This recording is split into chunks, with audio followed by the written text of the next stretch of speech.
We officially finished chapter 1 kind of last time, but still. I mean, so you can certainly turn it in whenever you get it done.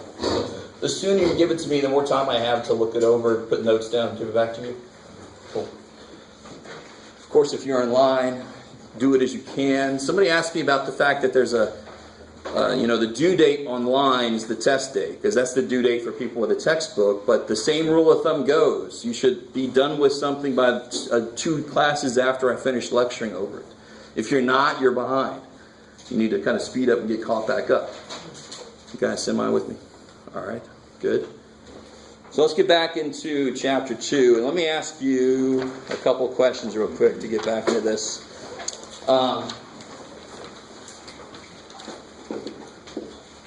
This is chapter 2.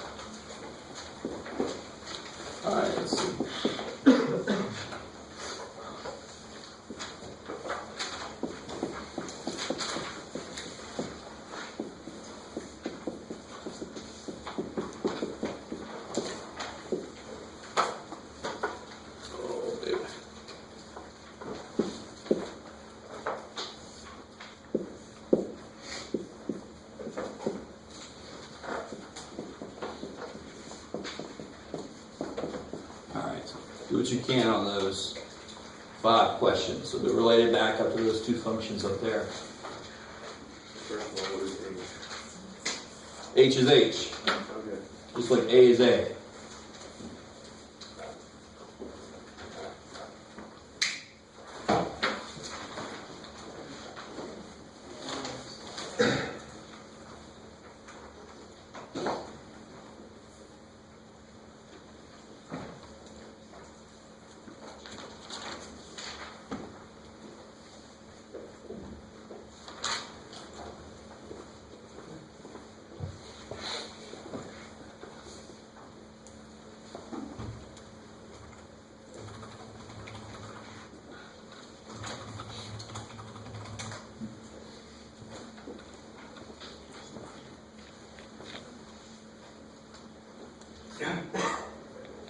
Whenever I ask you questions like this, feel free to bounce ideas off of people near you.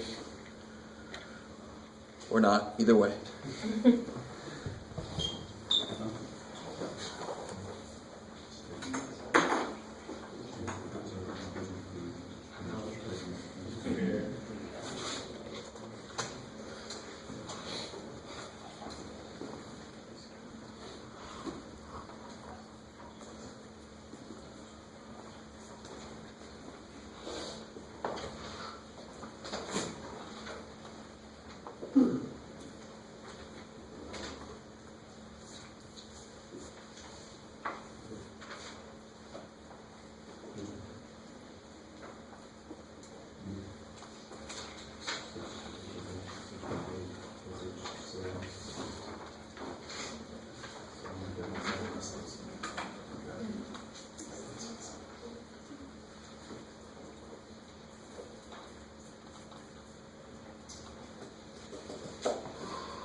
Wait, we can use a book.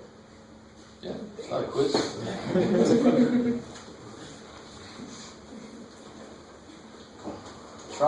Primarily try to do it from what you know, but you can certainly reference your book. It's not a quiz. You can use your cell phone to access Wolfram Alpha. Try not to. If you don't know what Wolfram Alpha is, maybe I'll show you. Because I like students to know that I know it exists.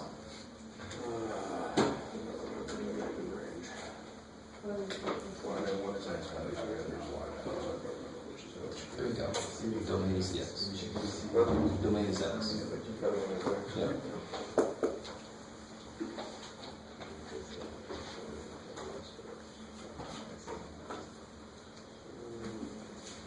Let me make sure the first couple are going okay. F of A is just going to be what? A squared minus 8a minus 20. Kick ass. I just got to plug an A in for X. So here, this should not be that big of a deal either, but sometimes people will give me this plus H at the end. It doesn't make a damn bit of sense. Right? That would be F of A plus H. This is F of A plus H. So what should that be? The same thing we did here. A plus H squared minus 8 times A plus A. And you should go ahead and simplify that, right? Whenever you can. Do simple things like foiling out and stuff, you should do it.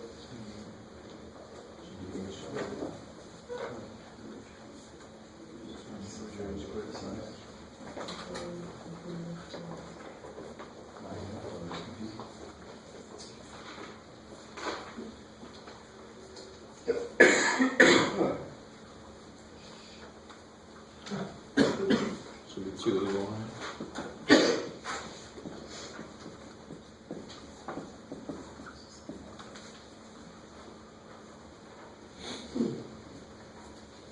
So just FOIL that first piece out, bring the -8 through the second piece. You guys see that? Alright. So nothing we've done so far should be considered evil in any way. It should be stuff you could totally do. Part C is using what we've done, right? This is sort of the way I like to build it up for you guys. Part C is interesting. If we say F of A equals this, what is that A? That's like the X piece, right? And the output would be like the Y piece, the range element, right? You guys kind of with me? So that's a point. A comma this. And this is a point. A plus H comma this. And if I wanted to figure out the slope between those 2 points, I really want you guys with me. I want to figure out the slope between the 2 points. I would do Y2 minus Y1 over X2 minus X1. See how the A's go away? So all this expression really is the slope between 2 unknown points using a known function. This is actually, we totally can do this, right? If you can do this piece and that piece, you can plug both of them in and then simplify it. You with me? This is the first step of calculus. What calculus does is it explores slopes that don't come from straight lines. That's too easy. It explores slopes of curvy lines. So of course, what will be true about the slope of a curvy line? It is, it's always constantly changing. So calculus is the study, at least to start with, of slopes of curves. Cool. So let's start with this. This is a general idea of a slope between 2 points on some weird-ass function. So if I plug in what I know, I get A squared plus 2AH plus H squared minus 8A minus 8H minus 20. Good Lord, we're not done writing it yet. Minus, what is F of A? Good. This whole thing, right? Minus, and let's just cut to the chase. I'd have to bring the negative through. So minus A squared plus 8A plus 20. You guys with me? Because you have to have a minus in front of F of A, and then you got to bring the negative through. Let me stop there for a second. This is in your homework, by the way, and this will be on the first test. All over H. And what happens on top? That's really kind of nice. The A squared. A squares are dead. 8a. 8a is dead. And 20's dead. 20's dead. Everybody else has what in it? H. So you can cancel an H out of everybody, right? You can see that? Yeah. That will always happen. Always. It's kind of neat. So if I cancel one H, where's the last two? There it is. I'll get, who's left? 2a plus H minus 8. All that calculus would do next, is let H go to 0. That brings my 2 points together. F of A plus H. If I let H go to 0, my 2 points go together. That's the slope at 1 point. That's weird as shit. That's calculus. Us, we'll keep it with 2 points. So you should always be able to cancel the H out at the end somehow. Right? So just keep that. How are we doing so far? This is a really good way to do this kind of problem, is do that separately, do this separately, and then put it all together. Makes it a little easier to keep track of stuff. What about part D? That's going back to nice, right? What's part D? 1. Yeah, plug in a 2, you get 5 minus 4 is 1, square root of 1 is 1. Alright, so I just want to make sure that you could do that in the midst of doing freaky stuff like that. And then part E, you might have forgotten how to do this.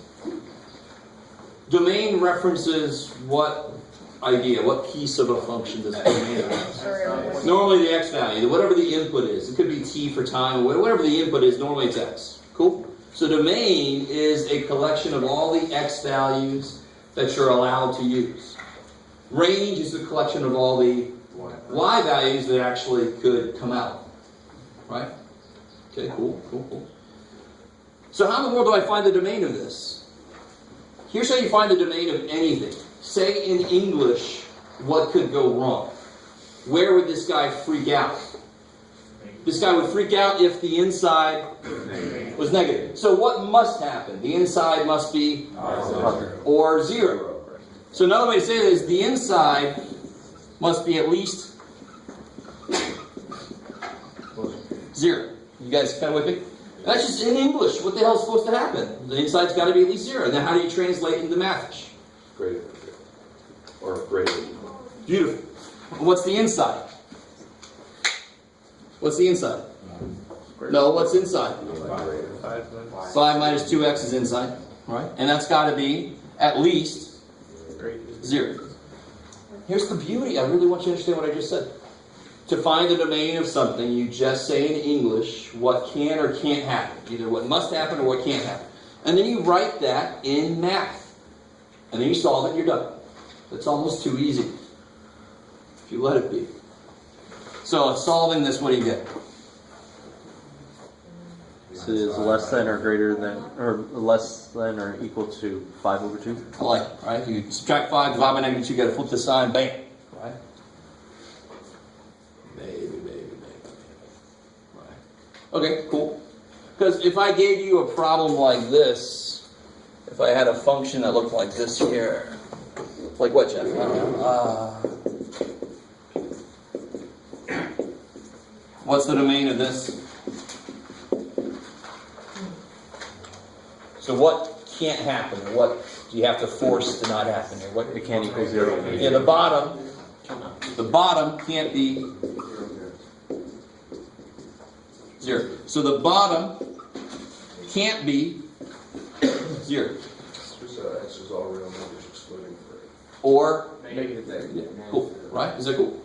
And you guys are more used to that, I think. You're looking at rational expressions and doing that. It's a little more, it's just a fraction process, or the factoring process. But the radical is the same exact way. You say in English what can't happen, or what must happen, right? Where'd it go? There. Say in English what must happen, and then write it in math. Solve it. So this guy, again, so this would be, can't be 3 or negative 3. And of course, what would the domain of this be? All real numbers. Yeah, because there's nothing you would say in English that can't happen. What can you not plug in there? Nothing. There you go. You can't say anything. So then it's all real numbers. There's no restriction on it. I like it. Cool. Still should be reviewed here. Right? You should have done all this kind of stuff before the functions. Again, for some of us it might have been a long time. But hopefully it's coming back. Okay. So we got this here. All right. I used to always have somebody in the front row. They go, "Wait, just kidding." Be quiet. Okay. So the next thing I want to focus on is piecewise functions. This is something that's semi-new to us. And remember what I said. How do you test if something's a function? Yeah, vertical line test visually, and that corresponds to the definition. For every x, there can be only one y, right? Highlighter. So if I have a rocket ship blasting off, and then right here, it turns on some more boosters. So right there, there's one function that defines this flight. because it's got constant thrust or whatever. So there's one function that defines that, and then right at that point something new happens. So then a new function takes over. Or it hits something and it radically changes course. You guys kind of with me? And that's why piecewise functions exist, so it can define, in one case, something's motion over time, where things happen to it. So here, engine failure, shit. And here, I'll turn on the reserve engine, thank God. Right? So right there about, there's a straight line and then there's a curve back up. You guys kind of see what I'm saying here? So what freaks people out is how to graph a function given to you in pieces. Let's kind of step our way towards that. Let's have let's see. We give you a function defined piecewise.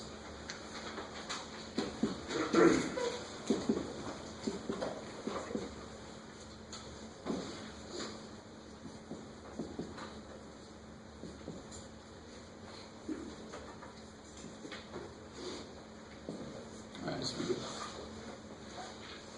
so here's one that's really difficult to ascribe to a physical phenomenon. You'll see why. I'm going to try to graph this thing. Well, let me ask you a couple questions real quick. Just like we did earlier with another function that I defined earlier. What is f of -2?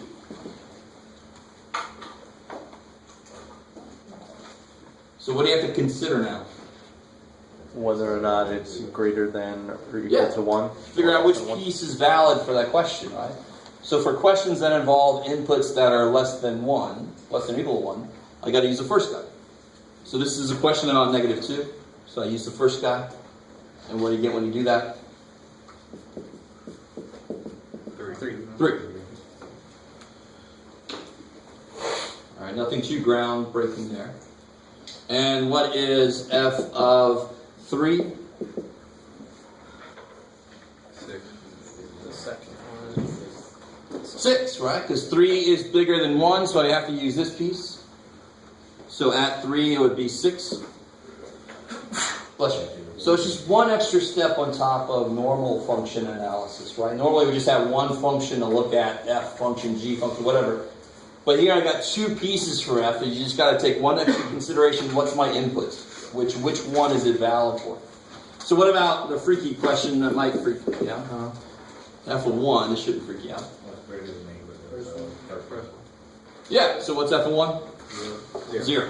Kick ass. Yes, sir. Okay, so just so I'm reading this right, the condition will always follow the proposed function. So test the condition first, then apply. Yeah, so the way to read this in English is f of x is x squared minus 1 given this. F of x is x plus 3 given this. Wow. Okay.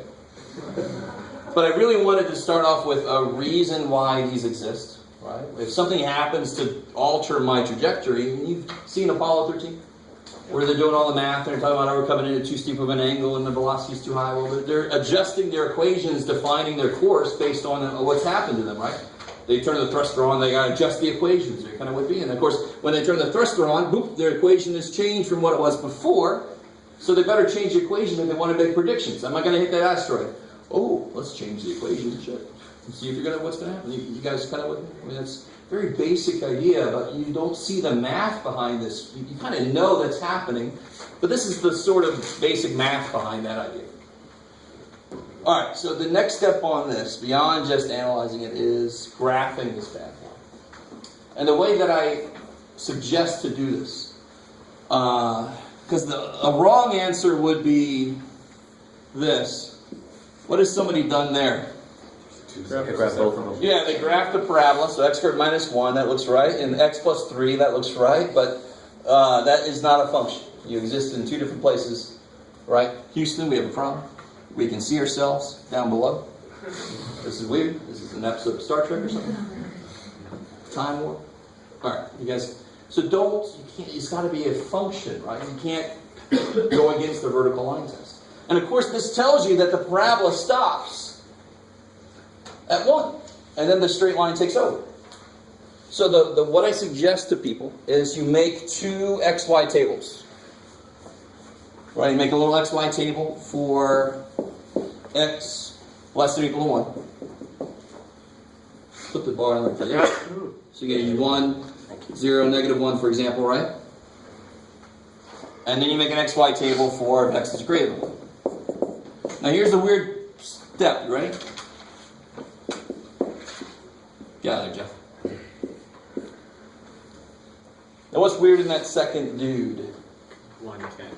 You can't plug a 1 in, but look what I did. I put in parentheses, because I still have to know where this guy wants to go. What do you think I'm going to put where this guy wants to go at 1? What do you think I'm going to put there? Nothing. I'm going to put something there. I'm going to put open circle. Right? We put closed circles where it actually exists, so we put open circles where it don't. How are we doing so far?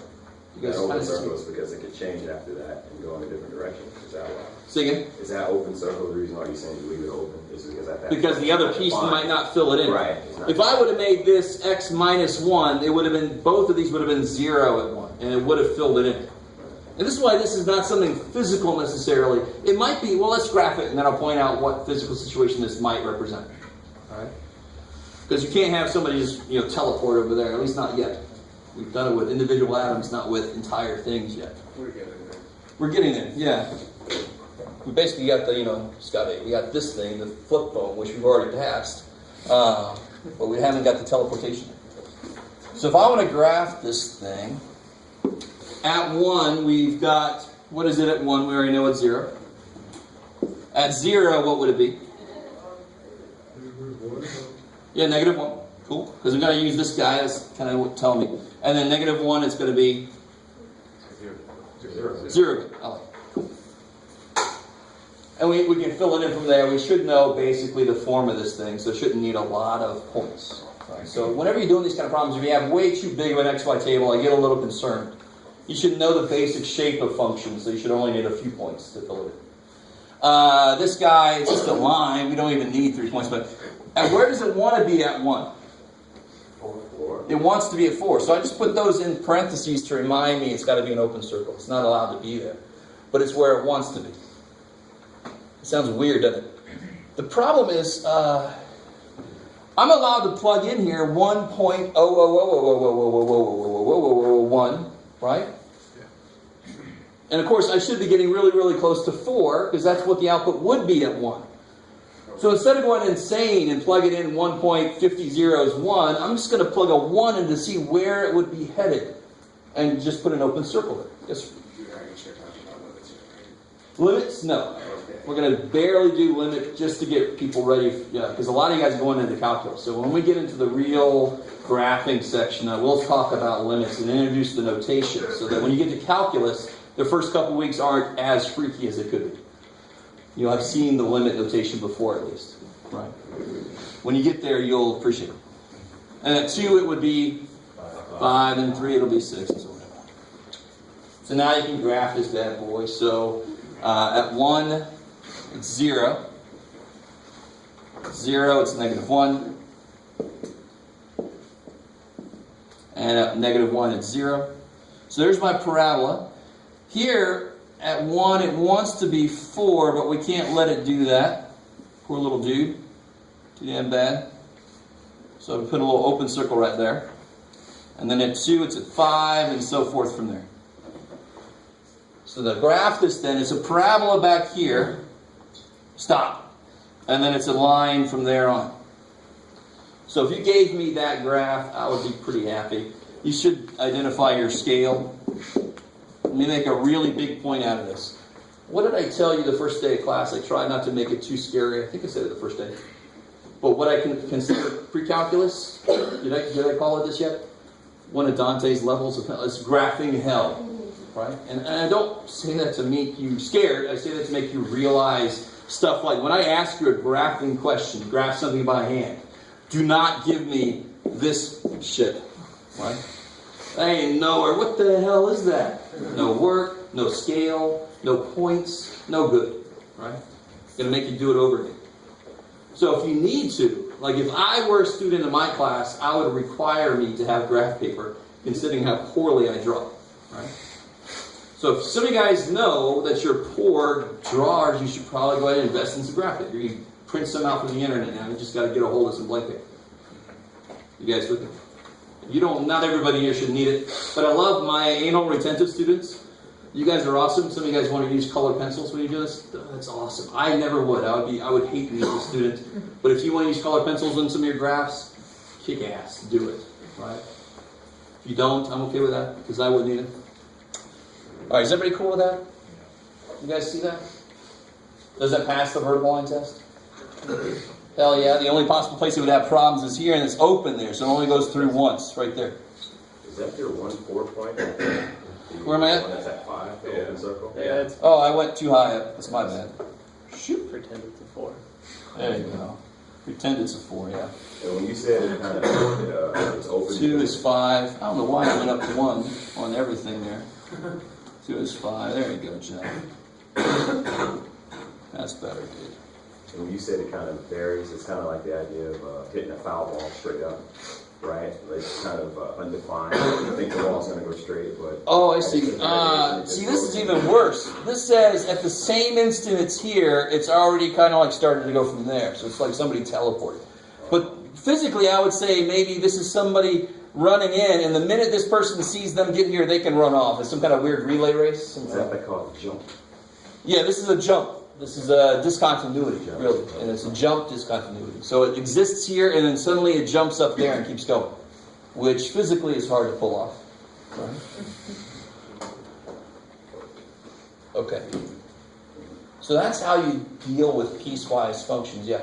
So I get why for the x is greater than 1, you plug in the 1 and the 4. But do you want us to show that every time? That we understand like where it should be, but we're not actually going to graph it with the open circle? I need to see, this is going to be the work that shows me how you got to the picture, right? Because, of course, you all have graphing calculators, so whenever I ask you to graph something, I need to see some by-hand kind of work going with it, right? So I don't know if that was really your question. And this is a big piece of it right there. This is how you figure out where the open circle should go. So it's a big piece of what I got to see. Do you realize that's why I went there, or did you just look out and put it somewhere and it happened to be right? Okay. Good. I like it. It's my favorite phrase. Yeah. Okay, what if you had 3 piecewise functions? Look at you. You're awesome. Yeah, I could totally have the straight line stop at 3 and then have another dude take over, and then I would just have one more XY table. So only one open circle each time, right? So even if you have like... Exactly. Yeah. And it, here, let's do a 3-piece one. That sounds like we're in fashion class or something.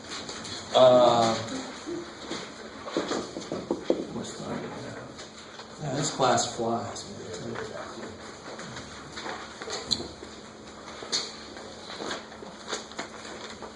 Very quickly. No, that's all right. We sort of made it up through. Sweet. Oh, before I forget. Page 159 is a really good page. If I ask you guys, what does an absolute value function look like? Can you draw it in the air in front of you? The B, right? Yeah, I like it. Can you write? All right. And a parabola is curvy, right? What's a cubic look like? X cubed. All right. Half the parabola fell out, had a rough night or a good night. Depends on what your definition. You guys kind of with me? All right, so that any even-powered thing looks like this. Any odd-powered thing looks like that, where that's the only term. The minute you start getting like x cubed plus x squared minus 7x plus 2, it could look like this. And when we get to the graphing section, we're going to analyze this a lot more, but a really quick little rule of thumb I'm going to tell you right now is whatever the degree is, it can have at most one less turning point. So if I saw a graph that looked like this, how many turning points are there? 1, 2, 3, 4. So it could be at least x to the 5th.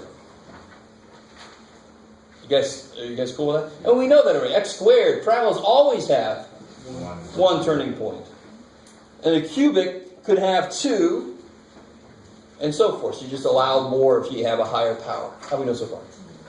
It's good to know that because then you have a general idea of what the graph should look like if I give you one of these functions.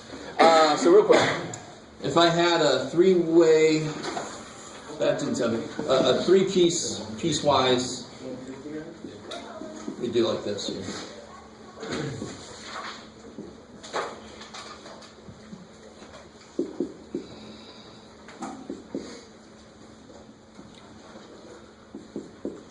Look, yeah. Try to get you.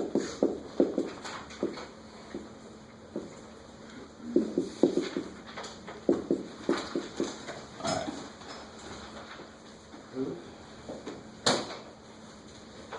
Totally possible. So now you need 3 little XY tables. Look at the little dude in the middle. How many open circles would be involved with his piece? 2. Was there a question? That was the first one. So the -4 would everything be? I love it. So no matter what x is, as long as it's below negative, at least at most -2, it's going to be. So what's it going to look like? Keep going. There's a lot of x's that are below -2, and the output's always going to be -4. So it's going to have to look like. Right? So that's a constant output. You with it? So if I just sit here and I plot my position over time, it's going to look like I'm not going any damn where, I'm not going anywhere. Oh, he moved. Oh, no, he's not going anywhere. Right? It's just a constant, whatever the hell it is I'm measuring. So that's what's going to happen back here. So that table is going to be easy. So the first piece, below -2, the output is always -4, -4, no matter what you put in the -2, -3. It's always -4. Easy. Let that be easy. Don't let that be freaky. What about x between -2 and 2? So at -2, where would it want to be, this middle piece? At 4. And then -1, 0, 1, and then 2. So at -1, it would be 1. 0 is 0. 1, it's 1. 2, it wants to be at 4. So we got the little turning piece of the parabola there, right? How are we doing so far? Don't let me steamroll you, by the way. Just because a lot of people are going, I gotcha. Some of them are lying. Right? If you have a question, at least 8 other people have the same question. You can be their hero if you ask. So You are a hero. it would be open circle at -2 and open circle at Yes. Beautiful, because they're not allowed to be there. And so put them both. That reminds you got to put an open circle there. And then for the last dude, x greater than or equal to 2. It's just a straight line. So I just need a couple points. Alright, let's see if we can graph it right this time. Never know. Okay.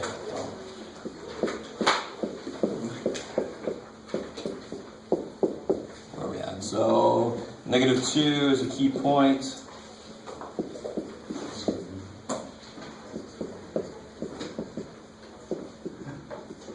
Alright, let's see what we got here. So, back below here is always -4.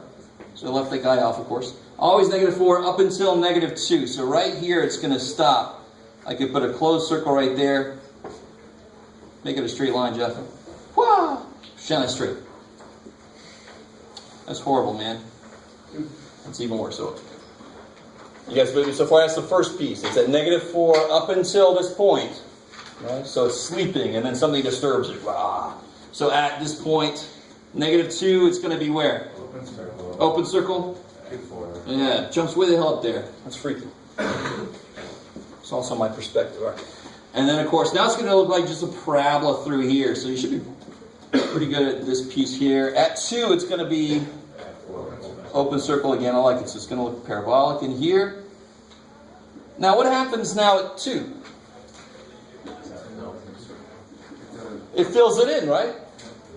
So it fills that open circle. It fits nicely in there. And then it's at 3. It's at 5. And now it's a straight line after that. I wanted to at least show you once. It could be a jump. This is a jump discontinuity. Or the next dude could fill the last dude in. And then that makes physical sense. Better physical sense, anyway. We basically got through 2-2. So we're going to pick up the pace tomorrow. But the quiz is going to be on Wednesday, yeah, 2-1 and 2-2. Just the basics of functions.